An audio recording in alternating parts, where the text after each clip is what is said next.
Today I'm visiting the very tranquil churchyard of St Tudwen in the county of Gwynedd in Wales, and this is going to be my last ever video from Wales.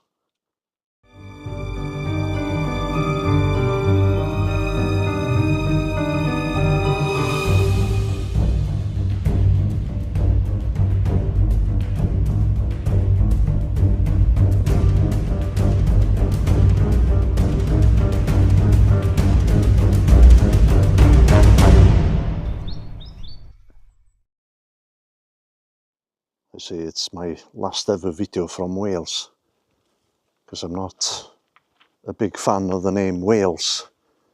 The original name of the country is Cymru, and I'm going to start using that from now on. I'll probably slip up from time to time though. The church is located in the rural hamlet of St Tudwen, and it was founded in the 5th century by St Tidwin, traditionally described as a female saint fleeing persecution, who settled here. And the church is said to be constructed on top of her gravesite. St Tidwen was actually believed to be the sister of St David, the patron saint of Cymru. The church used to serve as both a local pilgrimage destination, as it was built over the grave of St Tudwen, and also as a rest stop for medieval pilgrims travelling south towards Aberdaron before crossing over to Enlli. 3 journeys to Enlli were historically considered equal to 1 journey to Rome. The church was rebuilt in the 16th and the 17th century into a distinct T shape, like a hammerhead design, with a bell cut over the western gable.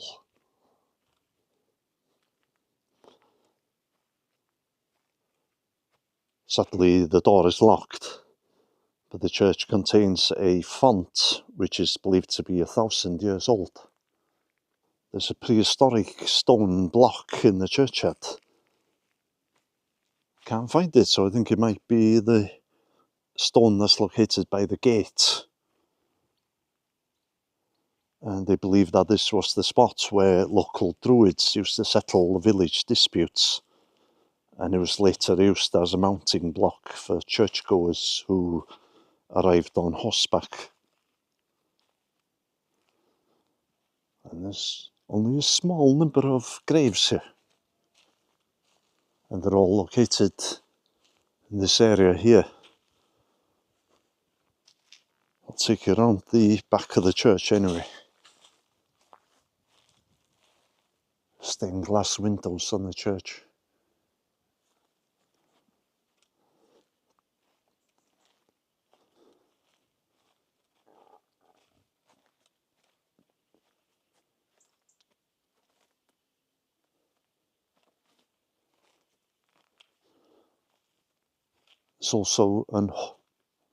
There's also a holy well near the church, and that was only rediscovered a couple of years ago.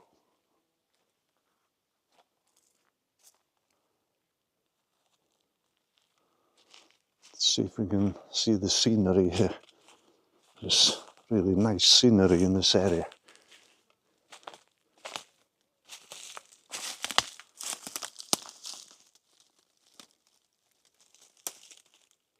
By the look of these graves, I'd say some of them are very old. Here lies the remains of Nathaniel Eames of Cefn Madryn, who died December 1st, 1790, aged 39.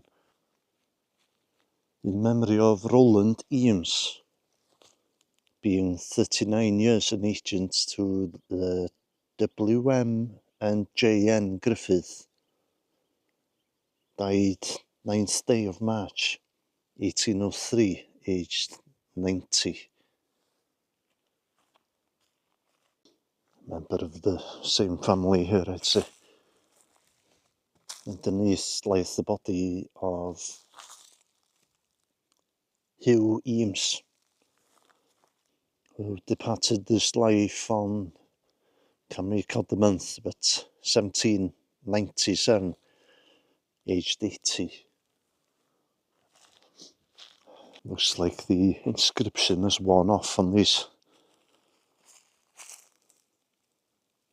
So they're probably maybe early 1700s, possibly 1600s.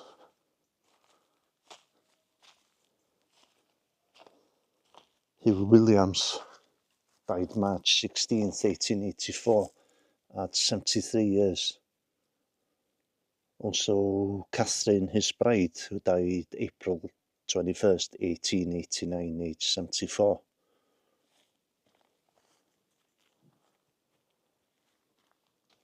Looks like most of the graves are for members of the Eames family, in memory of Hugh Eames Williams, son of Hugh and Catherine Williams.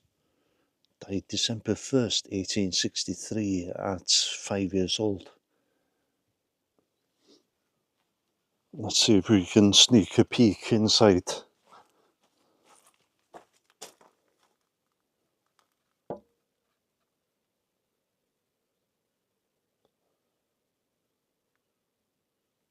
If you saw my last video, you'll know that I had a bit of an incident with this little drone.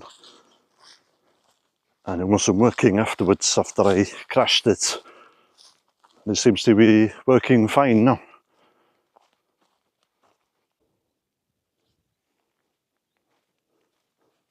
Looks like there's 2 graves this side.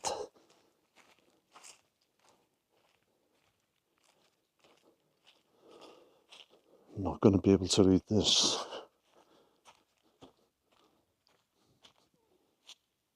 This one's partly covered. Something Jones, wife of Morris, died 26th of October 1743, aged 38.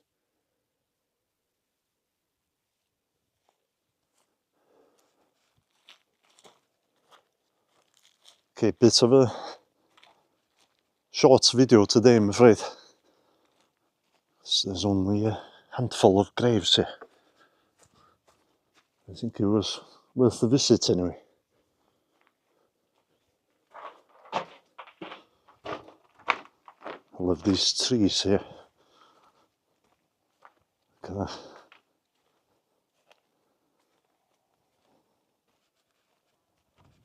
Okay, we'll see you next time.